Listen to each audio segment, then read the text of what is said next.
The top 5 cities that can't pay their bills, California's housing program costs being questioned, and America's talking, with clips from across the country. This is the Center Square Daily for Thursday, February 5th, 2026. I'm your host, Greg Bishop.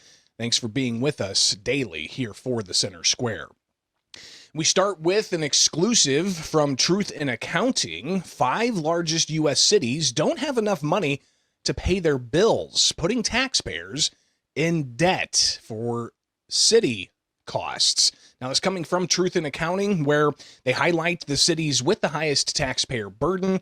New York topping that list at $61,700 in taxpayer debt. Chicago falling shortly after with $42,600. Philadelphia is at $17,000. And Houston, $4,800. Los Angeles has about $1,300 in debt that the city's incurred for taxpayers.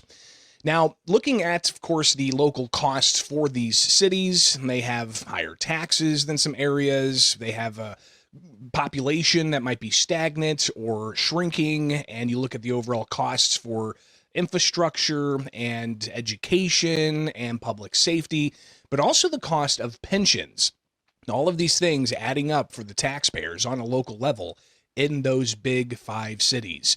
Now, yesterday I talked with Chicago Flips Red organizer Danielle Carter Walters for Illinois in Focus, and she talked about her advocacy and what started her down this road of being critical of Democrats in power in Chicago and Illinois. When you start looking at policies and going down and looking at how they're allocating funds and how they're laundering your money, and the money that supposed to go to your community had never made it there, you start understanding why. We saw how they gave up all our resources to illegal aliens. We were there fighting when they were trying to give the schools up, to give the functional field houses up to illegal aliens, and they did. Now, Walters is also very active on the streets, talking with people who she says have always voted Democrat, but are starting to ask questions, especially over the past 4 years, as the city grapples with tight finances and increasing debt problems. To tackle that, Chicago Mayor Brandon Johnson has actually advocated for increasing taxes. He says they're pushing for a millionaire surcharge on the income of more than $1 million in the state of Illinois, and he says he's confident he can get legislators at the state capitol to go along. So I believe that we have to continue to look at all of it, but in the meantime, we're going to be focused in on our efforts in Springfield to draw more progressive revenue so that we can continue to make the necessary investments to build safe and affordable communities. Now, that's just one of the 5 cities. Of course, LA, New York, Chicago, Houston, and others on Truth in Accounting's list of having more debt than they have assets. And when you look at the total assets combined for these 5 largest cities, you see they have $144 billion in taxpayer assets, $384 billion in debt, and that includes unfunded pension obligations. Plus, altogether, add it all up, and you get $240 billion of an overall shortfall. And again, that's according to the latest from Truth in Accounting. But Angelenos in Los Angeles, they may be on the hook for even more, as Los Angeles Alderman Hernandez talks about debt relief earlier this week during a Los Angeles City Council meeting. Adopting this ordinance, we can clear the path for Angelenos to finally access the medical debt relief and resources they desperately need. And we know that we can't fix what we can't see. This ordinance authorizes the LA County Department of Public Health to collect medical debt data needed to facilitate that relief. It mirrors the model already taken up by the county. And this work has been a massive team effort. Now, obviously, with the efforts to go after medical debt of Angelenos, could increase the overall taxpayer liability for operating that city. So while we look at some of the nation's largest cities struggling with debt, our investigators for the Center Square have been busy shedding light on county spending in Los Angeles. We now talk with Kenneth Schrupp. He is the Center Square investigative reporter. Kenneth, your latest on this expands on a story you had earlier in the week about the housing program. And the headline, 1 in 3 LA Armenians using $30 billion in this program. And you've got the Trump administration also investigating this. Tell us about it. Well, let's clear up a few things here first. It's not a housing program. There's a program called In-Home Supportive Services, in which individuals are paid by their family members using taxpayer funds. It's mostly live-in family members who are paid to provide domestic care and personal services. This includes cooking, cleaning, shopping for food, doing other errands, laundry, but also, helping someone get dressed. This is for people who are elderly or disabled who qualify for Medi-Cal. It means that they have to be also low income. This program costs California $30 billion this year. Costs are going to go up next year. Costs are compounding about 10, 15% a year. So it's become a very expensive program. Another issue, of course, is this is now one of the largest drivers of employment in the state. About 41% of all jobs growth since Governor Newsom took office has been from the increase in providers for this program.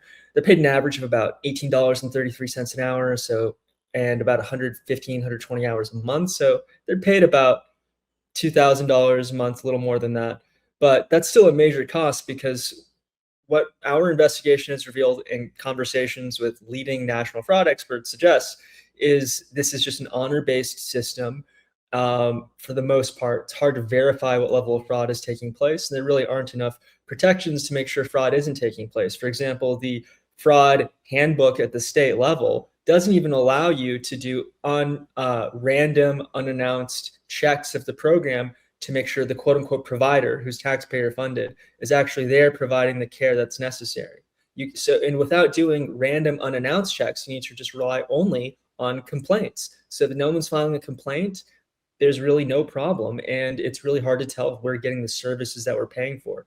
For context here, my estimate is that the expense of just the IHSS hours for food-related costs, so going shopping for food, cooking food, and cleaning up food, is $472 million a month. It's quite a cost to the taxpayer, and obviously I appreciate you clarifying this is about services for an individual in their home. But I want to touch on the employment numbers here. That's kind of fascinating. 41% of job gains since 2019 are from this in-home supportive services? Yes, at least for the state of California. California has lost about 150,000 residents since then, about an equal number of jobs outside of government or taxpayer-funded healthcare and education jobs. So the state overall, people who are truly net taxpayers, right? You're working a job, you're paying taxes, you're working a job that's not really paid for by taxes, is not doing well. Meanwhile, we see growth in all these government programs exploding.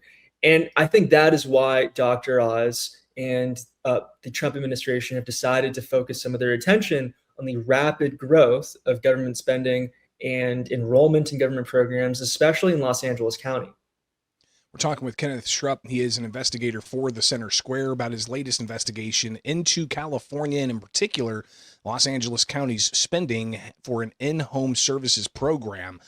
Pretty incredible that nearly half the job gains since 2019 credited to these providers taking on these jobs at an overall cost of $30 billion. We're looking at almost a 12% increase over the prior year.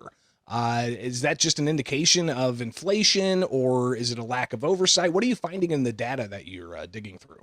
Well, labor costs are a big concern. This is, of course, these providers are unionized. They're represented by SEIU Local 2015. They did secure a new wage increase for LA County. I believe we're going up to $19.50 an hour here for the providers.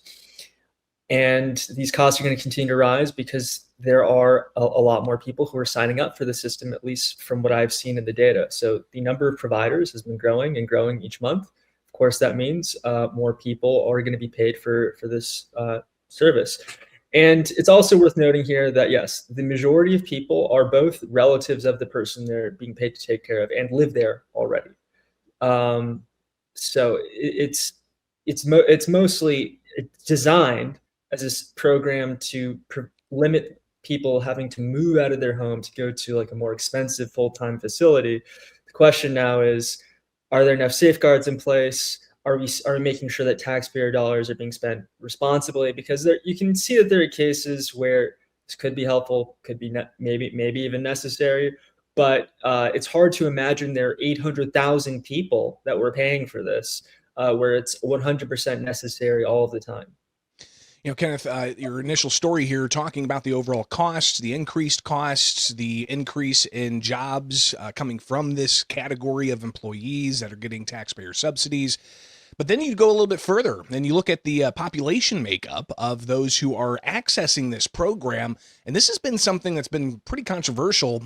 Even Governor Gavin Newsom's had to address the questions about the Armenian population in Los Angeles County using this program in rather large numbers. What did you find? Well, I just want to preface this by emphasizing we're not singling out a saying all people in a group are doing this. The vast majority of people are not engaged in anything like this. But when we do look at the specific data for IHSS in the Armenian-speaking community, I mean, there is an extremely high usage ratio that is double the next highest groups, right? So Armenians are about 2.1% of LA County's population, according to the US Census. And yet they are 14.7% of people receiving care. That's not even including the people doing the nursing as well, but 14.7% of the people receiving care. So they're getting care at about a rate about 7 times higher than their ratio of the population. And that seemed very high. So I spoke to a national fraud expert, Haywood Talkov, who is CEO of LexisNexis's Government Benefits Fraud and Risk Solutions program. And he said that this does seem like there's evidence of fraud. I mean, once you scale the numbers to just sort of the population level, it looks like about almost a quarter of the Armenian population is receiving IHSS care as a provider, IHSS care as a recipient. And then if you add in the providers, it gets to up to almost about 1/3. And you don't see ratios anywhere near that for any other population. And that is why I think Dr. Oz has, perhaps in an inflammatory way, described that there is a lot of Medicare and Medicaid fraud within this community. Governor Newsom has responded by filing a civil rights complaint, calling Oz's statements baseless and racist. But this data does seem to suggest that maybe there's a reason to take a look and make sure that this money is actually being spent effectively. Well, I think it's important, as you started off prefacing, that this isn't about one particular group of people and their value over another. This is merely looking at the data and seeing somebody or a group of people that are getting benefits 7 times the rates of what their population is for the county. Raises some red flags. Wouldn't matter if it was Armenian or if it was Somali, as is the case up in Minnesota with a different type of program. But clearly, these are some things that people need to be mindful of when they look at this data. What kind of lessons, at least for an investigator like you, are you learning from delving into this issue in particular in Los Angeles County? I think that we vastly underestimate the number of people who in our city, in our county, in our state, who are reliant upon the taxpayer for either jobs or services. Remember, to qualify for Medi-Cal, you have to be really just not very far above the federal poverty line. I think that if you were working full-time on minimum wage, you would not qualify for Medi-Cal anymore. So you have 38% of Californians on Medi-Cal. It means that people are really poor in California. People are not doing well. You hear the governor often talk about how California has some of the best jobs and wage growth in the country. We're seeing now in the actual data, it's mostly taxpayer funded, and the actual wage growth that's occurring is in a very, very small sliver of the program, a very small sliver of the population, mostly in tech, people who are doing really well in places like San Francisco.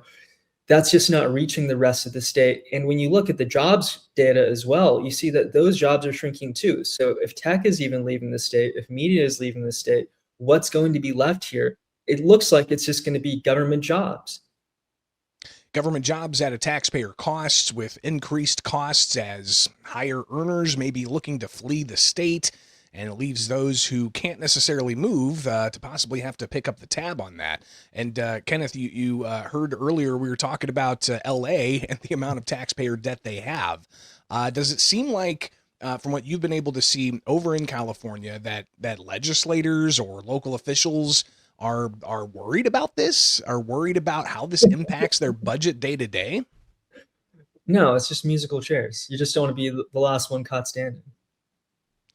Kenneth Schrupp, a investigator for the Center Square, greatly appreciate your work. Looking forward to the next story you can bring to us here for the Center Square Daily.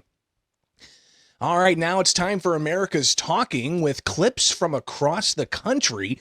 And we start in the U.S. Senate, where yesterday there was some heated exchanges in a Judiciary Committee looking at the potential fraud in Minnesota when it comes to the Somali population. And U.S. Senator Dick Durbin, Democrat from Illinois, saying Republicans are trying to distract, while you've got Republican Lindsey Graham saying, no, Republicans are just looking out for the taxpayers. As part of their ongoing need to carry water for the president, they have chosen to embrace his bigoted attacks on Somali immigrants, whom he has called garbage. Taxpayers, minority taxpayers, no matter what the color of your skin, you work hard for your money, and the people at the top in Minnesota are trying to perpetuate the fraud, in my view. Bottom line is, we're going to find a way to help the taxpayer. And to the leadership of Minnesota, your day is coming. And if you think it's just Minnesota, Senator Cornyn, you're right, it's everywhere. And we're going to find it. That's the least we can do as managers of these programs. And while a lot of the spotlight is on Minnesota, as we just heard from Kenneth Schrupp about California costs and even investigations going on in various other states, looking at those subsidies funded by the taxpayer and how there might be some abuse. And looking at a state level in Mississippi earlier this week, a state senator, Daniel Sparks, he talked to a Senate committee about one particular organization where they were just looking for a little bit of accountability to follow those taxpayer dollars. Had this happened recently in the workforce space in the last couple of years, there was a program that was being operated, had been operated for probably 10, 12, 15 years. And when the documentation was asked to say, where did you spend? In this particular case, it was $600,000 annually. They couldn't provide anything. They couldn't provide proper documentation. You know, they would come forward with, hey, here's a payment to a credit card for $37,000. Well, what in the world was the credit card charged for? So it was very reasonable to ask for that information. And the fact that they couldn't provide it held the money up. So that $600,000 being held up while that entity tried to rectify the situation just shows the level of accountability that some states are looking into taxpayer-funded grants. Now we move over to Arizona, where there was a measure that got bipartisan support passing the House there to give further property tax exemptions to veterans, and bipartisan group of lawmakers sounding off on the issue. The 500,000 veterans that we have in the state of Arizona, we thank you.